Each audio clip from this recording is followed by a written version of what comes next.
I am self-conservative. Rationalize in my head. These are things I read. And I'm going to talk about Willow Creek. Willow Creek, a few years back, had remembered at the time when Will Rogers said, I don't belong to any organized religion. I'm a Baptist. Yeah. I am self-conservative. If you didn't jump to conclusions, you might not get any exercise.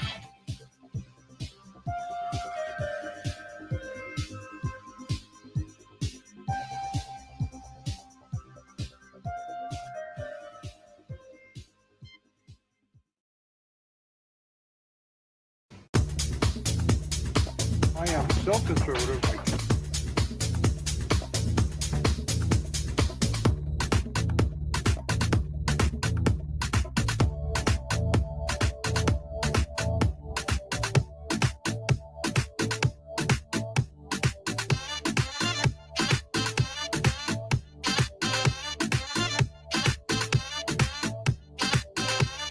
I am self-conservative. And welcome to the Unknown Webcast. In our increasingly politically correct culture, trigger warnings have become more and more necessary for the viewers who have a fear of hearing an idea which may lead exposure to potentially uncomfortable and challenging thoughts. This is that trigger warning. I really am so conservative I can't turn left even when I'm driving. This includes being theologically conservative. I want to know and believe what is true, and I'm willing to challenge my beliefs.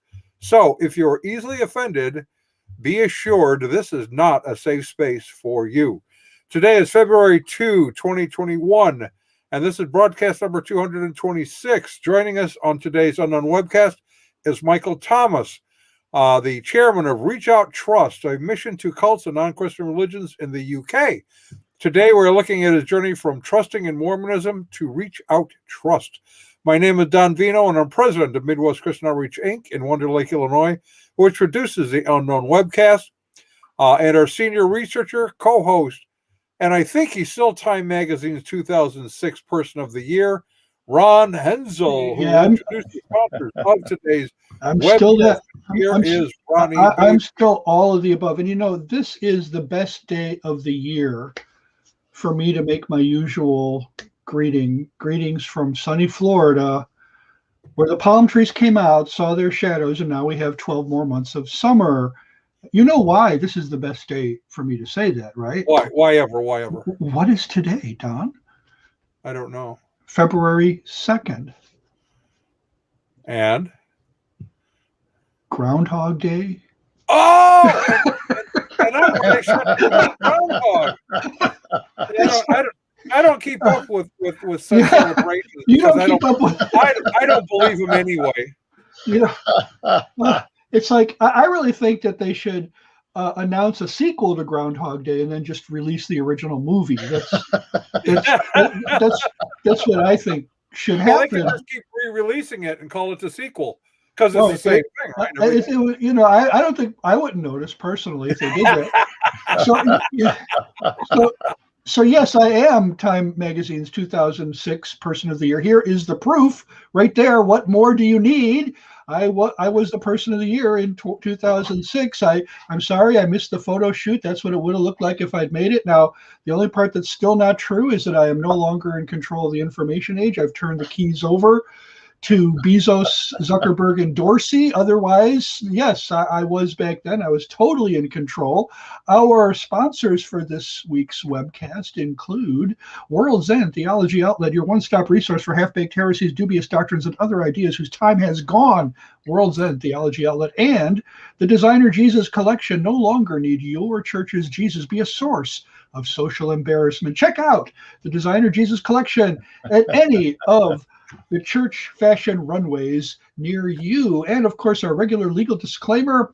Our guest on today's webcast, insert name here, his name is Michael Thomas, has no connection whatsoever to any of the satirical content of the Unknown Webcast, hereafter known as the Webcast, although we probably will not mention it again. The satirical content includes any and all commercials, end credits, puns, smart remarks, or anything else that might fall under the definition of satire. In the meantime, Midwest Christian Outreach Inc. bears no responsibility for or liability for or responsibility for anything you might think of regarding anyone's opinion concerning this satirical content. This is straight from our lawyers at the law firm of Dewey, Cheatham, and Howe. So, welcome, Michael Thomas. I see. Hello. How are you? I see you already know how seriously we take our program. That's exactly right.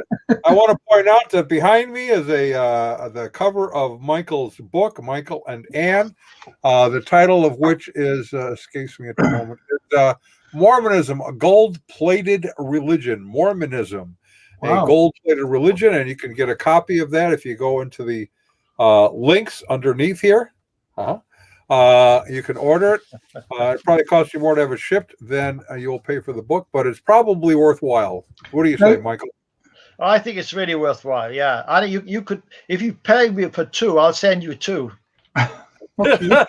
That is kind of the way we do this on this side of the pond.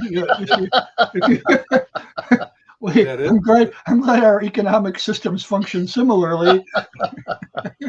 They do. Yep. We will be glad to send you 2 if you pay just a small fee for each one. Yes, otherwise known as the price. So, Michael, now that we're across the pond, you cannot easily hurt me. Well, so I can ask you all kind of weird questions, and I know you sent it out to your, or at least I think you sent it out. I did see it on Facebook. You sent it out to some people at least to let them know that you would be subject to the tyranny from this side of the ocean.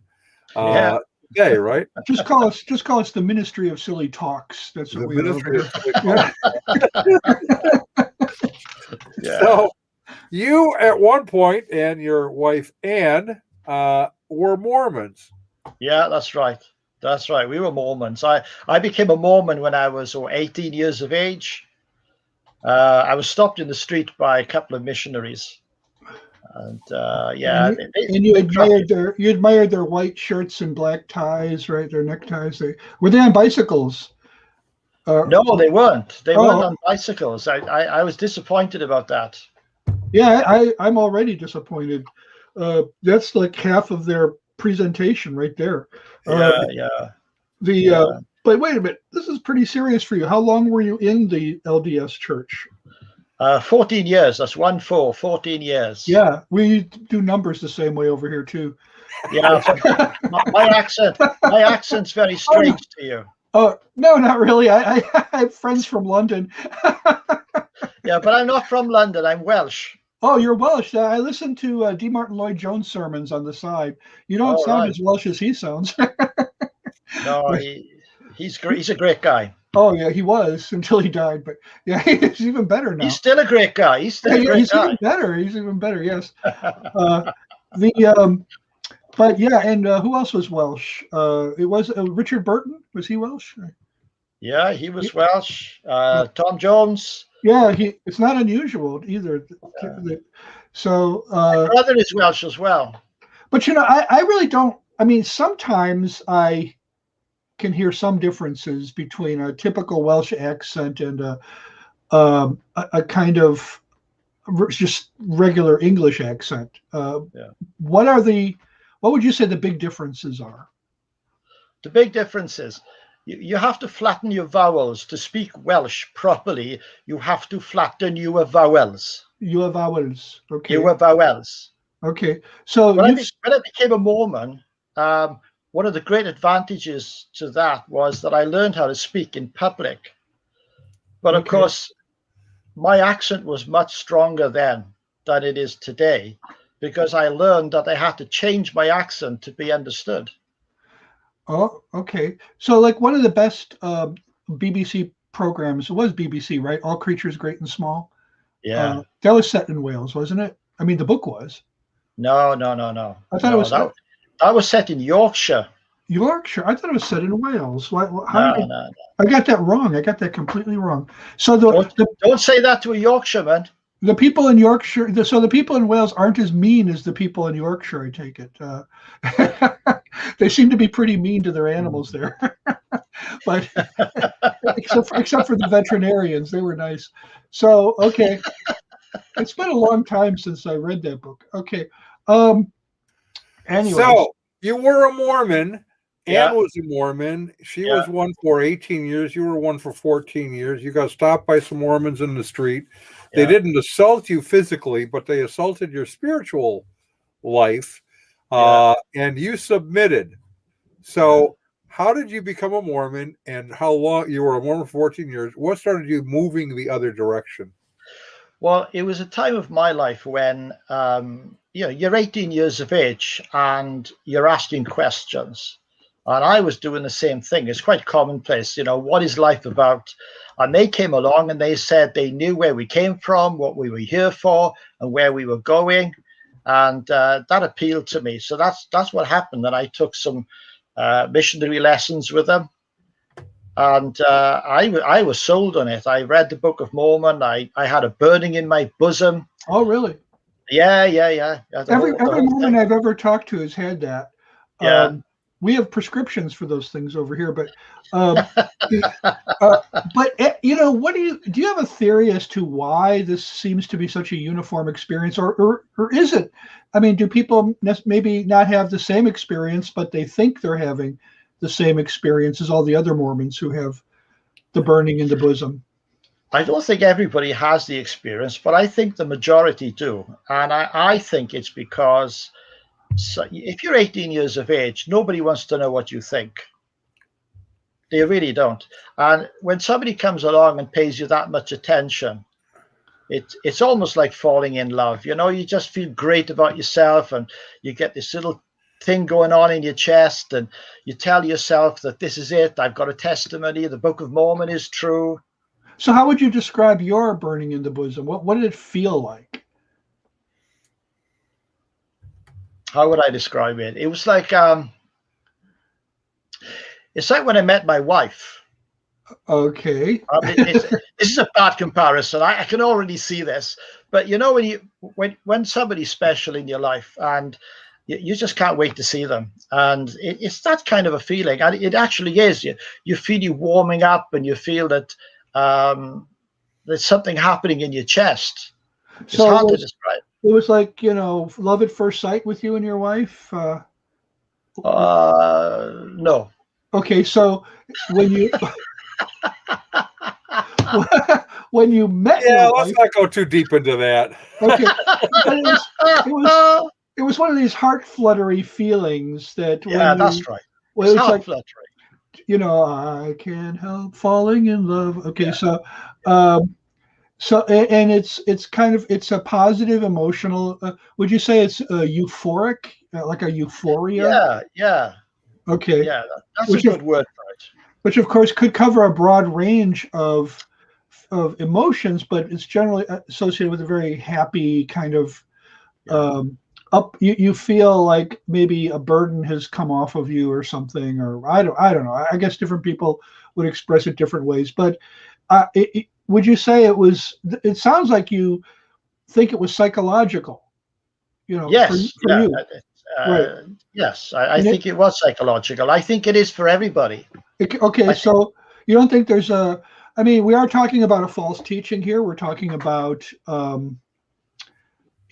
something that really is keeping people, that's destroying their eternities.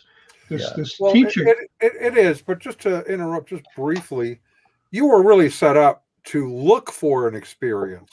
Yeah. So the origin of that is uncertain, let's say. But it seemed confirming to you that the Book of Mormon was true.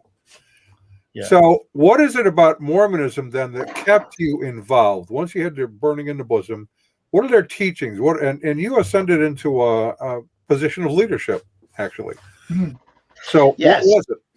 Yes, before, at the time I left, I was an elders quorum president, and I'd served in various leadership positions, but my main role there was teaching, and a combination of things kept us there. There were some really good people, really great people there, and we enjoyed their company, and it was a great place to be.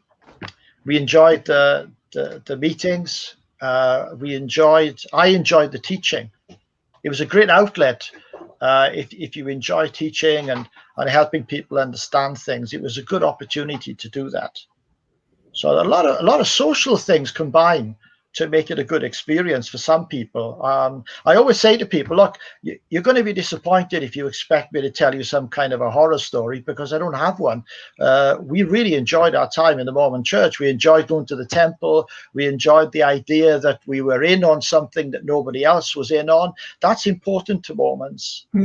Right. But that could make your departure more difficult, couldn't it? If you felt so at home there, then when it came when you're starting to become disillusioned, or when you start to go through a process of, well, I don't think this is true, that can make it pretty difficult, can't it?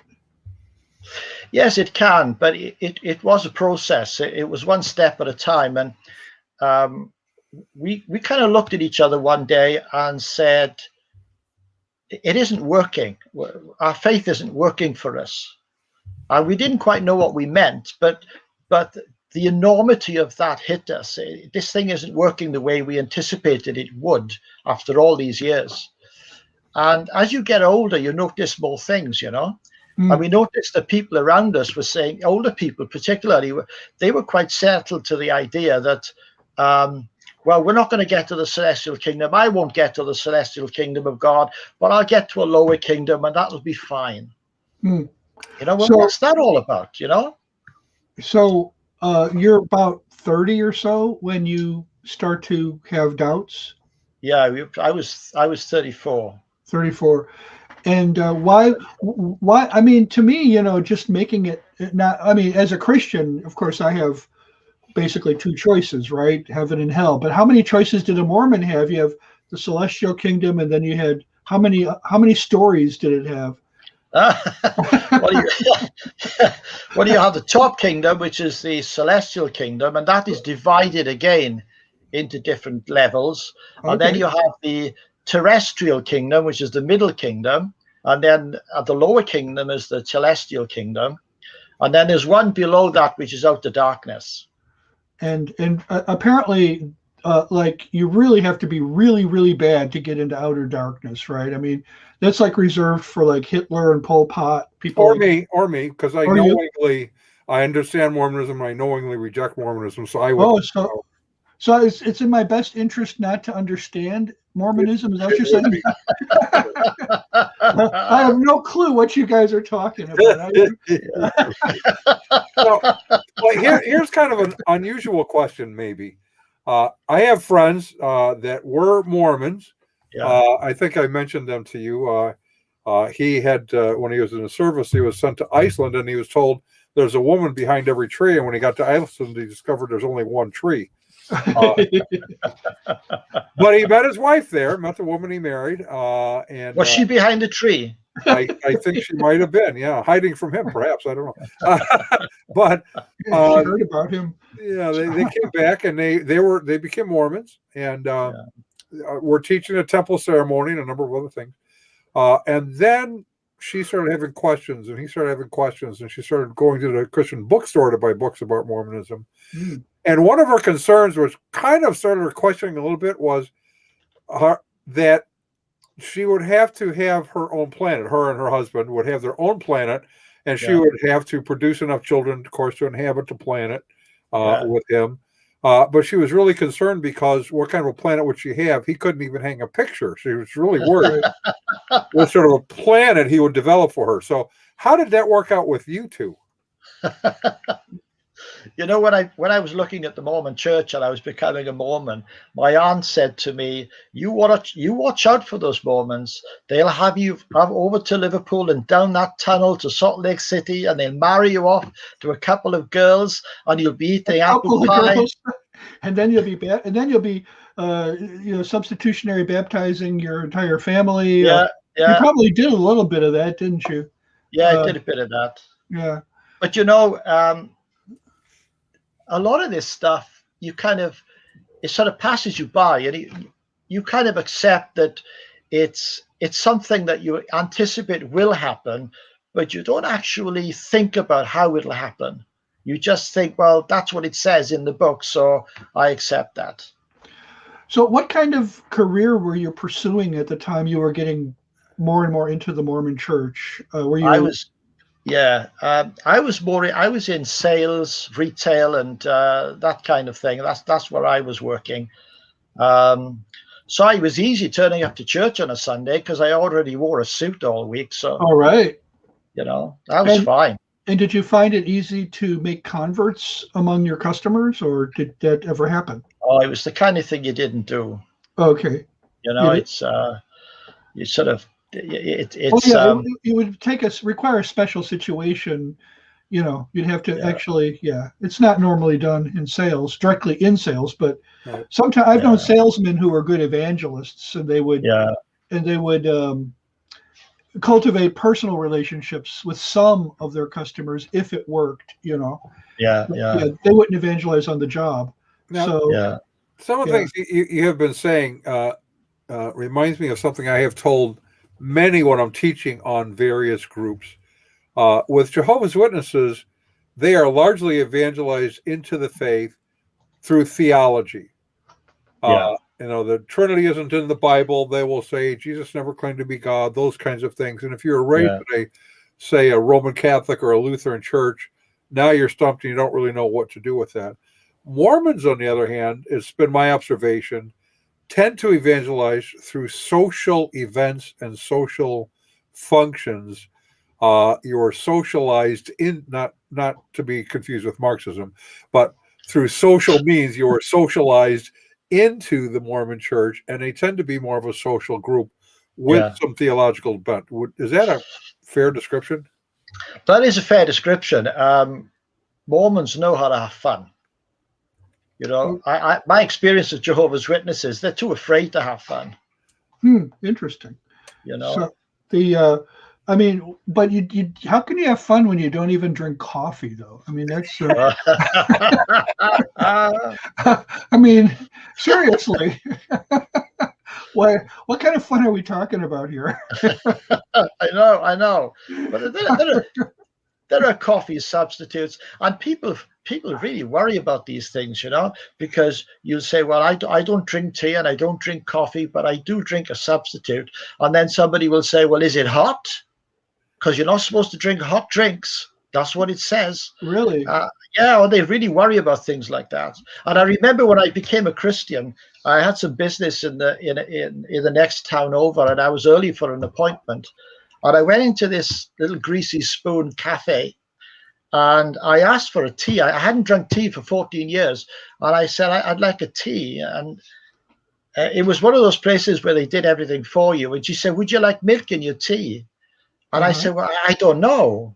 I said, put some milk in and I'll try it.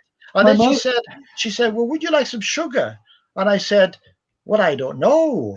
Put some sugar in. And I learned how to drink tea all over again. Now, I thought if you stopped drinking tea in the UK, they just drummed you out of society. I thought, that's like, how can you, that's kind of like, how could you even call yourself British? You're British and you don't drink tea? It's like the spotlight comes down on you. It's awful. It really is. It's a major crime. Yeah. My mother-in-law, she's Scottish. She was born in the U.S., but she and my father-in-law and some friends went to Scotland, and she was appalled that, they gave her some tea and they immediately put cream in it right away. They didn't even ask her because she doesn't put cream in her tea over here. And I said, how can you not put cream in your tea? I mean, my Irish great grandmother did every day of her life, but so that was Scotland. I don't know. And when you were, they actually asked you, do you want it? And you didn't know. Yeah. Because you had only the vaguest of memories as to how to drink tea. Yeah. Okay. So now let's move back to theology for a few minutes. You're in the Mormon church. You're happy in the Mormon church. Some doctrines you didn't really think about all that deeply. They just kind of were there. Yeah. What is it that caused you and to start thinking maybe there's a problem here? Because some of the people that watch this are going to go, I have Mormon friends. What do I need to do to help challenge their thinking to get them to consider leaving Mormonism and become born-again Christian? The fact that it doesn't work. When you're when you're in the Mormon church, you have these certain expectations of how it's like being a Christian. When you're a Christian, you should have the expectation that you grow in the Lord and in the things of God. Okay, Right. and in the Mormon church, it's kind of like that, except you're working for it. You're always working for it. Everything is works based, and you expect to make progress. They have this law of progression. Okay. Uh-huh. And after all these years, we kind of looked at each other and said, well, it doesn't work. It isn't working for us. In other Now, words, it all sounds like sorts of things could be in that mix, or maybe some of it was our fault. But we were aware of people who would admit the same thing. so when you say it doesn't work and it's based on works, it sounds like what you're saying is you didn't believe or feel or whatever that your works were actually earning you what as advertised you were supposed to be earning, which of course was the top level of the celestial kingdom. You were following all the rules, you were doing everything, but you weren't making the progress that you thought you should be making. Well, Ron, I wouldn't say I was following all the rules. Oh, okay. One of the things we learned when we became Christians is nobody follows all the rules. That's why we need a savior. But in the Mormon church. And in the Mormon church, it kind of wasn't working because we were doing the best we could. And I suppose anybody who knows us would have said, well, they didn't try hard enough. But on a very serious note, many years after we left, we hooked up again with a very dear friend of ours with the Mormon church. And she'd gone through a really difficult time and she'd become excommunicated from the church. And she was very repentant. This was her whole life. Her whole social life, all her life was Mormonism. And she was so repentant. She used to go around and apologize to people for the things she'd thought about them. They didn't even know she'd thought these things, but she would apologize. And one day she said to the bishop, a man I know, wow. She said to the bishop, what do I have to do to get back into this church? And he said, you have to knock on the door of the church until your knuckles bleed. Wow. What did she do to get excommunicated? See, now that's an interesting comment, because the Mormon church for a long time claimed to be the one true church. And there are other groups that make that claim as well. And one of our sponsors is trying to help those who make those claims. Yeah, our friends at World's End Theology Outlet, they have some questions. Are you troubled by the existence of countless Christian denominations? Do you tend to think that everyone's judgment is questionable except yours? Do you have a nose for excellent marketing opportunities? Well, if you do, the Heterodox Company presents the do-it-yourself One True Church. Everything you need to shut untold millions out of God's kingdom. Yeah. With the One True Church kit, you get doctrinal options, practical options, your own church history, proselytizing gimmicks, and so much more. You also get scores of church architectural plans and building rental options. The Do-It-Yourself One True Church comes with these ringing endorsements. A pastor in Indianapolis says, thanks to the Do-It-Yourself One True Church kit, my disciples are so narrow they can look through a keyhole with both eyes. A pope in Phoenix says, it's a great product. I never had my ring kissed so many times. A church in Philadelphia says, go away. Now that we're the One True Church, we don't waste our time with spiritual peasants like you. Yes, the Do-It-Yourself One True Church, everything you need to shut untold millions out of God's kingdom, only at World's End Theology Outlet. So, yes, there you go. Yeah. That sounds so familiar. All of it? Well, what did she do to get? Well, I don't want to invade her privacy. Maybe it was something you'd rather not repeat. Oh, she was. She was in the wrong. She lived with a man in an unmarried state.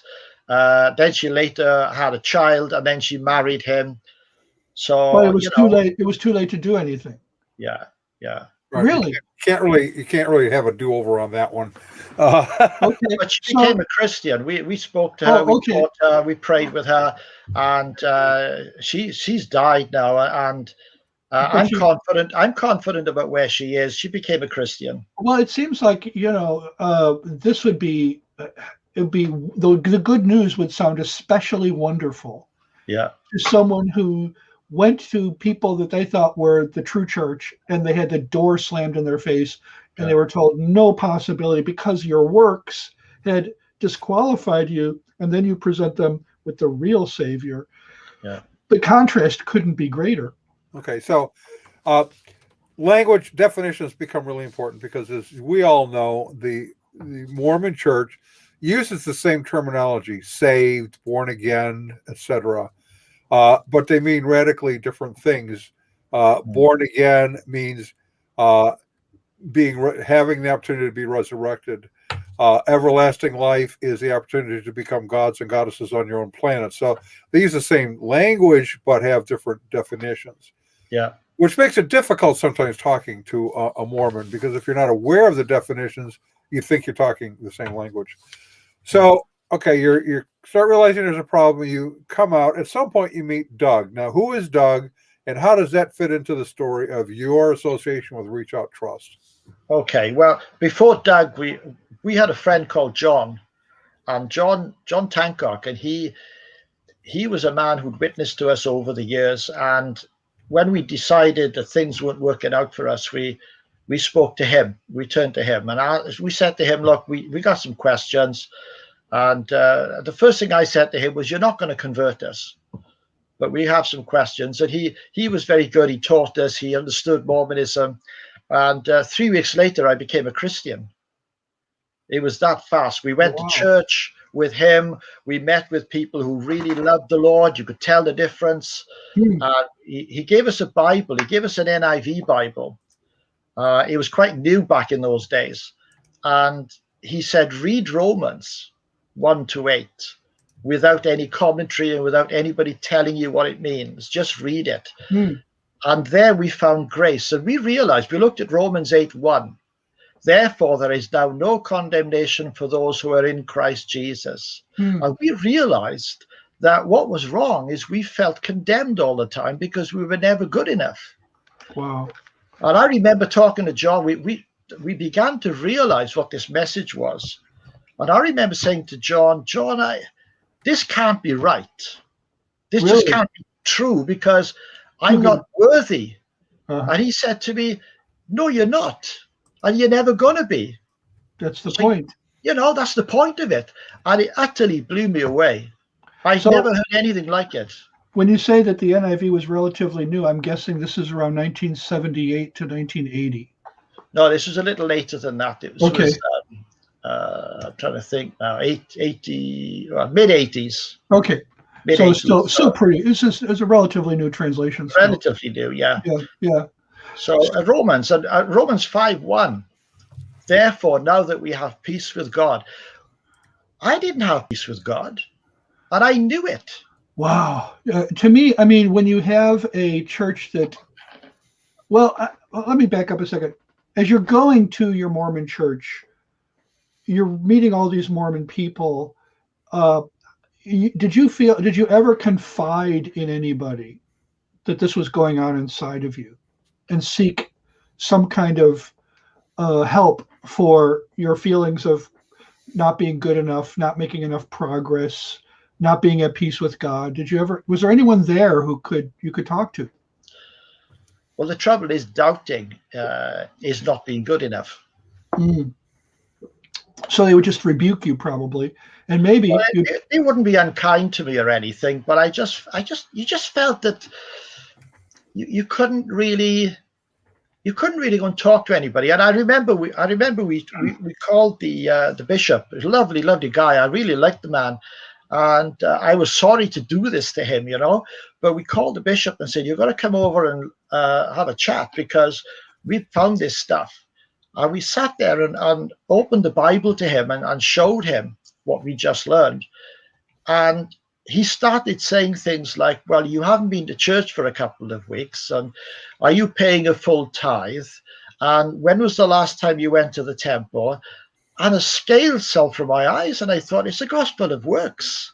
Now, if I were to tell a Mormon missionary or just a regular Mormon person what you just said, that we can have peace with God based on Romans 5:1, and that we have no condemnation in Christ if we believe in him, what would they say? I mean, is this would they start saying, well, wait a minute, you can't really take that literally, or what would their response be?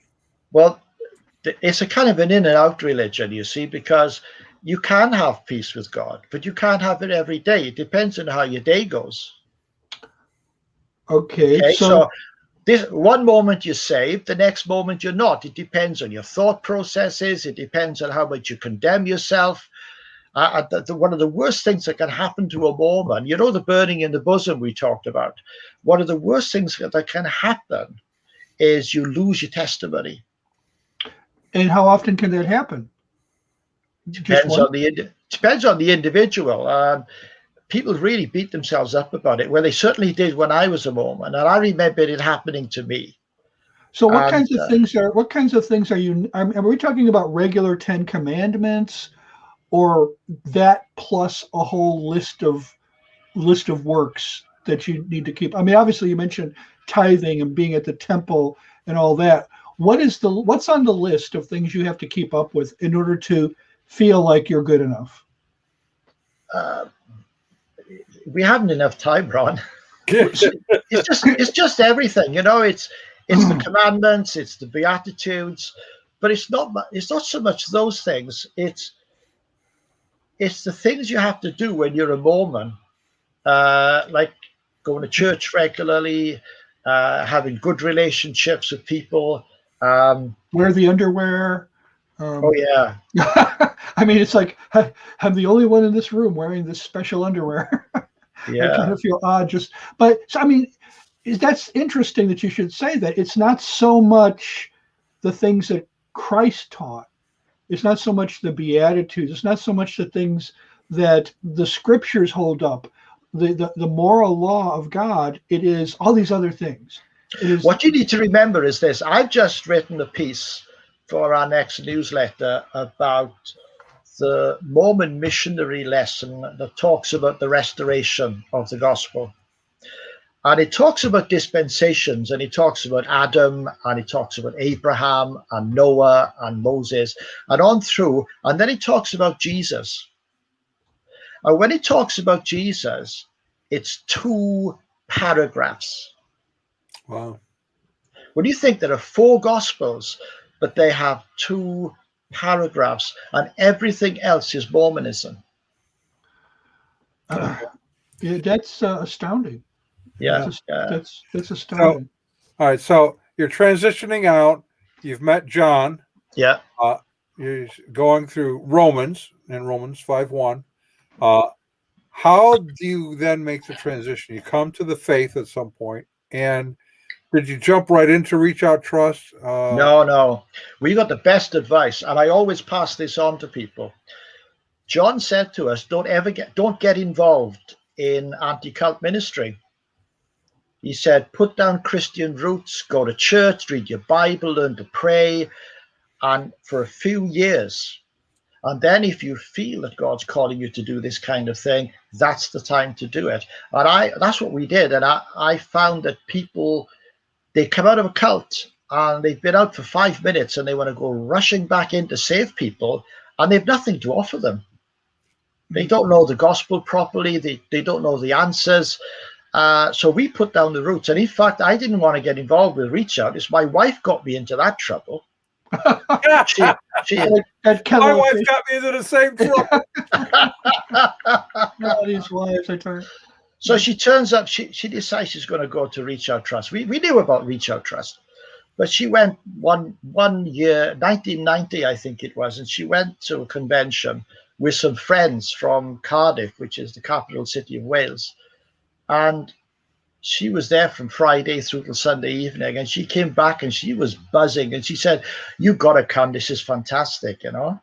And when she turned up, she said she met Doug, and she said to him, "I can't wait to hear Okay, now for those in the U.S., Doug who?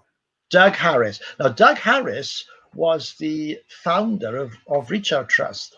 He started the trust in 1982. He lived across the road from Twickenham Rugby Ground, which is the mecca of English rugby. And he saw all these people filing into this stadium, thousands. And he didn't know who they were because there wasn't a match on. And he found out that they were Jehovah's Witnesses. So for 1982, he set up a witnessing weekend with literature and talking to people. And Reachout Trust grew from that. It was supposed to be a one-off thing. But of course, when people start asking questions, you've got to be organized to answer them. Right. And in 1984 was the first newsletter. So we've got a couple of big anniversaries coming up, 40-year anniversaries. And it grew from there. And then he started doing conventions, which is where Anne came in, and she went to a convention. Doug was a wonderful man. He's in glory now. He passed away in 2013.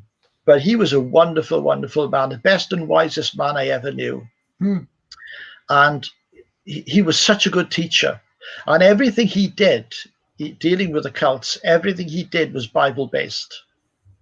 You know, he didn't like doing the gossip. I don't like doing the gossip, but he liked doing the, let's get into the word. Let's see what God has to say about this. And that's what I learned from him. Wonderful guy. Now, the gossip would be what? The personality issues, things like that? Yeah, things. I mean, sometimes you have to talk about these things, don't you? I mean, I was thinking today about Joseph Smith. You know, at least he had the decency to die in a gunfight.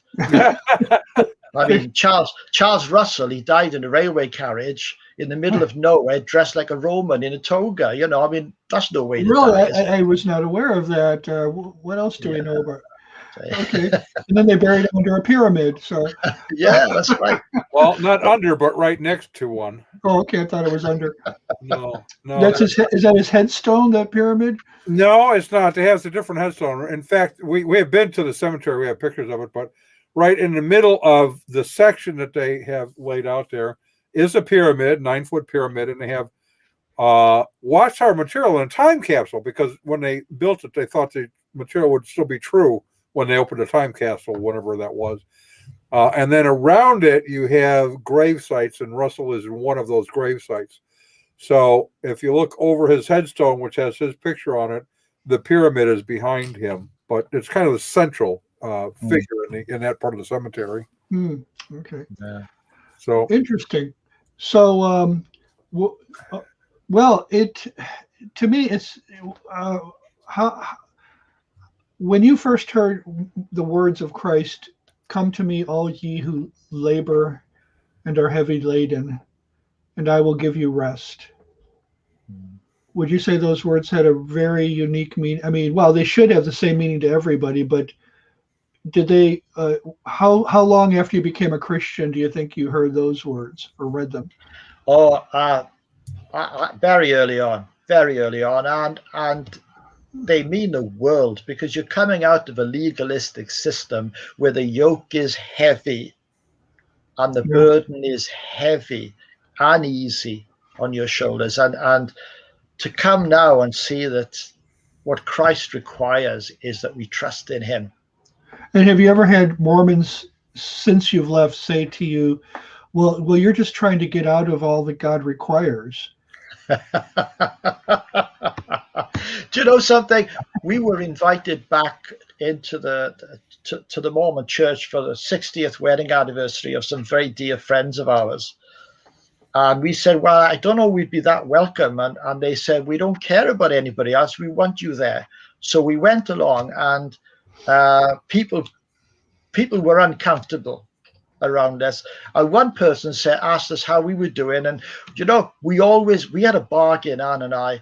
When a Mormon asks you how you're doing, if your head is hanging off, you tell them, I'm doing really well. Because they tell each other that if you leave the church, you never prosper. And I always say, I'm fine, I'm doing great. I'm getting younger every day. But we went to that thing, and she said then, well, it must be so much easier for you now in the Christian church where you don't have to tithe. I really. Well, right. We do it because we want to. Right. Well, and you have then the problem of Jesus, even because Mormonism has a different Jesus than we have our understanding of Scripture. They would obviously say he's a God, but we have one of our sponsors has addressed this issue. Well, because it's embarrassing, right? I mean, so the question is, do you cringe when the Christians you hang out with try to introduce Jesus to your non-Christian friends? Well, you can say goodbye to the days when your church's Jesus was a source of social embarrassment.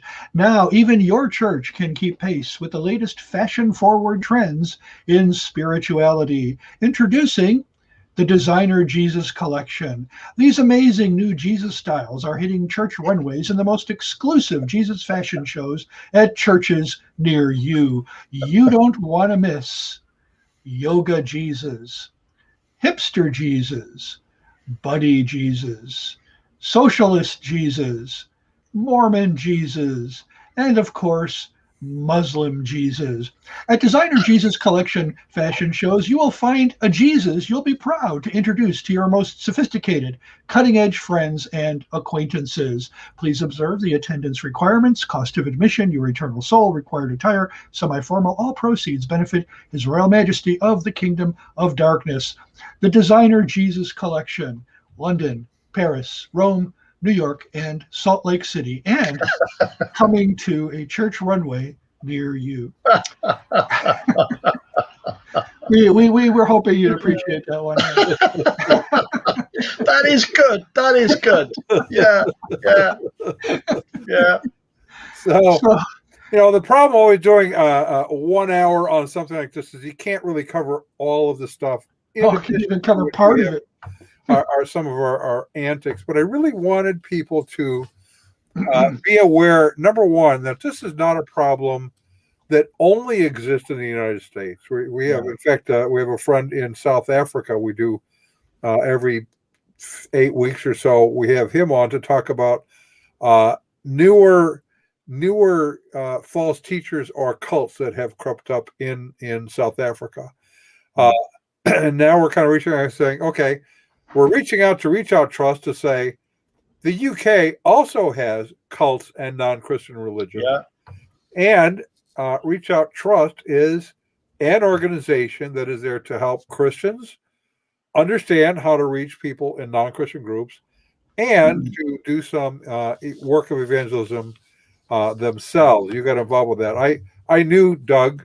We had never met personally, but we shared information back and forth until he passed away. And one of your associates, Roger, has kept in touch with me all these years since then. Yeah. So you and I have just recently met, along with Tony Brown. Tell me a little bit about the UK. What is going on spiritually in the UK, and how does Reachout Trust interact with that? Okay. Well, we have the problems that you have over there. We have Mormonism here. We have the Jehovah's Witnesses. It doesn't matter where you go, you'll find a Kingdom Hall. And they came from here, so we apologize on behalf of Americans. Both groups, yeah, right. Yeah, we're very sorry for what is. Well, I can do my own apologizing because the Mormon Tabernacle Choir was started mainly by Welsh people. I did not know that. Okay. Oh, yeah.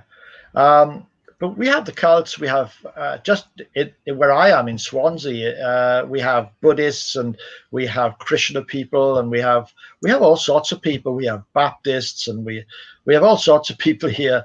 But it's the biggest challenge we're facing at the moment, like you, is in the church. Yeah. It's huge. There's a mediocrity about Christianity now in a lot of churches. Yeah, when you see how quickly people are drifting into error. Right. When you see how quickly people fall for false doctrines, false ideologies, you name it, you start to realize that the foundation was never properly laid. I'm not talking. Well, let's just say there is one foundation, Christ, right? And the teachings of Him were never properly laid in so many churches. Yeah. Yeah. Well, there's been a transition. I mean, we have our book out on the Enneagram, which has surprised a few people because they go, well, it's just a personality profile. I go, no. It's actually, there's a theology to it. There's a background to it. It came from mysticism, occultism, New Ageism, and it is just going through the church here in the U.S., kind of like the COVID virus, but a spiritual version of that. Now, you read the book. Is the same kind of thing going on in the UK? Are they susceptible to embracing New Age and occultism at the same rate as American churches are? Yeah, it's happening here. We all the teachers that you worried about have an influence here, and we have our own teachers here who are a real trouble to the church. I mean, the one I always think about is Steve Chalk. The man is an out-and-out heretic, but he's very, very popular. Now he's one of the progressives, kind of an emergent church guy, right? Yeah. And he doesn't believe hardly anything that Christians have believed for the last 2,000 years. He's rejected so many things, and when you listen to him speak, it becomes very obvious that he doesn't really read his Bible very much. The English speaking world in general, going back 150, 200 years, was at one time the most biblically literate society on the face of the earth. I mean, going from Great Britain to the North America to Australia, I mean, they were just immensely biblically literate. And I know that it's all of it, it has been slipping away from us since at least around 1900, maybe earlier. But it still shocks me to hear someone from the UK say that they had never read Romans 5:1 before. They had never read Romans 8:1 before. I mean, it doesn't shock me to hear from a fellow American nearly as much as it shocks me. One of the criticisms of Spurgeon's sermons is that they are not very expository. Okay, but I think you have to put that in cultural context. People in those days, church-going people, were practically walking Bibles. Yeah. If you poke them with a pin, they would bleed a Bible verse. Yeah. They knew their scriptures. And he could make these allusions to stories. Is there no balm in Gilead? 99% of Americans are saying, what's a balm? Not just Gilead. And it was just, you could sense from reading his sermons that he was speaking to a very, very, very biblically literate people, and that was not that long ago. My great grandmother was born, I think the year he died, my great grandmother, and I remember her very well. That was not a long time ago, and it's all. You see, when I left the Mormon Church, one of the things I eventually did is I took out all the manuals from which I used to teach. And now I had some Christian theology. I'd spent a couple of years being taught. And as I went through the New Testament manuals, I was astonished to find that none of the stuff that I learned as a Christian was in those Mormon books. Everything, all the passages that were so important that three of us would sit down and make a list, and it would probably be about the same texts. None of them were in those manuals. Because they weren't important, because it's a gospel of works, Right. Yeah. Right. It's just amazing. And not only is it a gospel of works, but it is a gospel that is utterly in complete denial of the God of Scripture. It's not, and I would say it's an inevitable consequence when you detach yourself from the God of Scripture. You have no choice but to take, a works approach. Because what you've effectively done is you've made the Bible not where God is a central character and I am maybe part of the story, but he's a central character, to I become the central character, and Yeah. God is a role player, a bit player in my story. Right, Yeah. a bit Once you player. I do like the way you that, said. you're done. I mean, Yeah. what we learned from the Reformation is that you can hold on to an orthodox doctrine of God and try to attach a gospel of works to it. Yeah. But as soon as you eject the orthodox doctrine of God, there is nothing else available Right. except a salvation by works. Nothing else. Yeah. Can I just say something here about works? Yes. Christians believe in good works. We Oh do yeah. good works. Right. You would have to be willfully blind not to recognize that Christians believe in good works. It's a question of where they fit in the scheme of things. And I've spent the last year or so reading up on the collected works of Tyndale, and Tyndale explains this so clearly. And it's important to get across to Mormons, because they think that, when you become a Christian, it doesn't matter how you live your life. It Right. matters more than ever how you live your life. For them to say that, for anybody to say that, means they either aren't reading any news at all. Yeah. Because the news will make a huge deal anytime a Christian pastor falls into sin. Yeah. It causes a scandal. Yeah. And it causes embarrassment. And now, And it should. if there's nothing wrong with sin, if it doesn't matter what you do, if works are not important in the evangelical church, then wouldn't they just keep paying this man to keep preaching to them? Now, Yeah. once in a while they do, but those are cults. Those are not churches. Yeah. But they fire him. He goes off in disgrace. So that shows you that they're either not paying attention or they're. We did an article some years ago, and I will put it in the description as well when we're done, called Bad Air Day, HEIR, Bad Air Day. Yeah. Kind of helping people understand in a simplified form that salvation is one thing.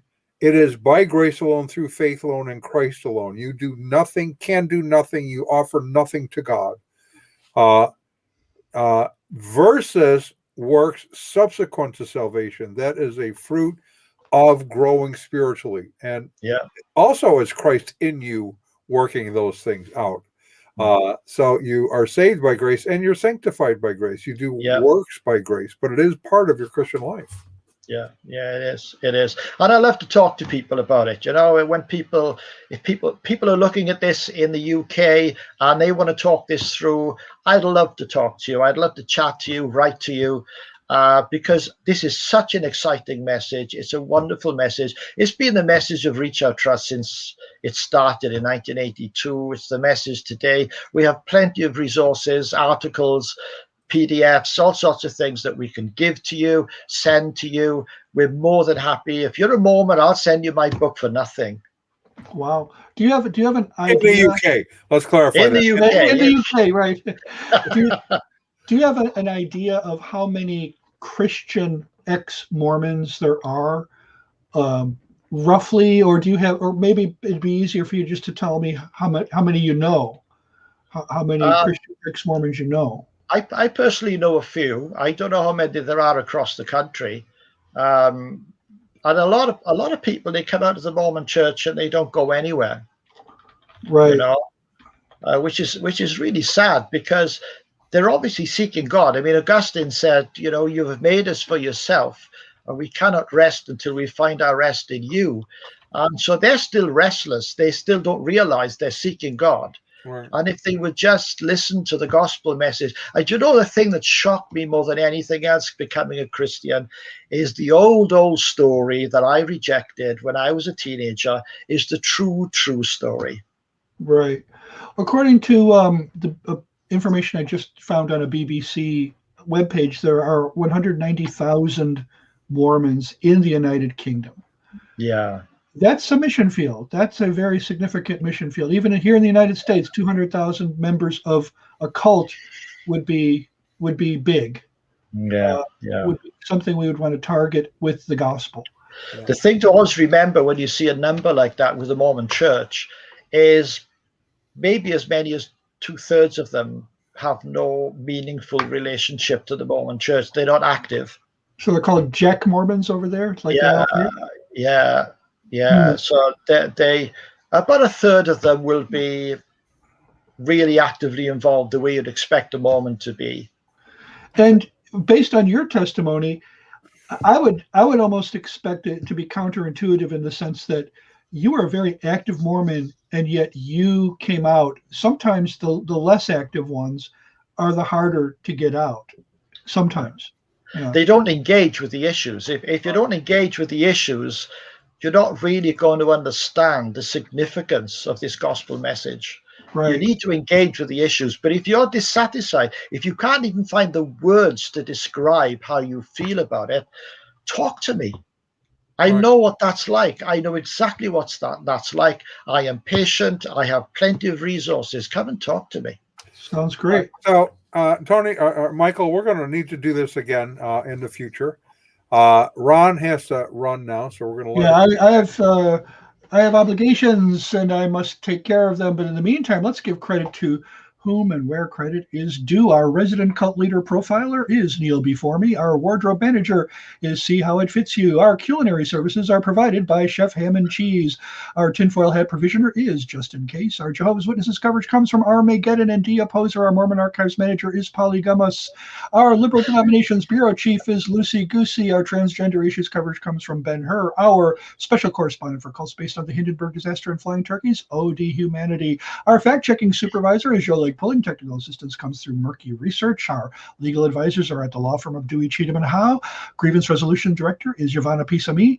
Our director of privacy assurance is Wiretapping, and our original idea sourcing comes from Drew A. Blank. The Unknown Webcast is a production of Midwest Christian Outreach Inc. in cooperation with Emergency Manicure Productions, both of whom are solely responsible for this content, although you will never be able to prove that in a court of law. Never happened. Never. That's why we pay Cheatham and Howe the big bucks.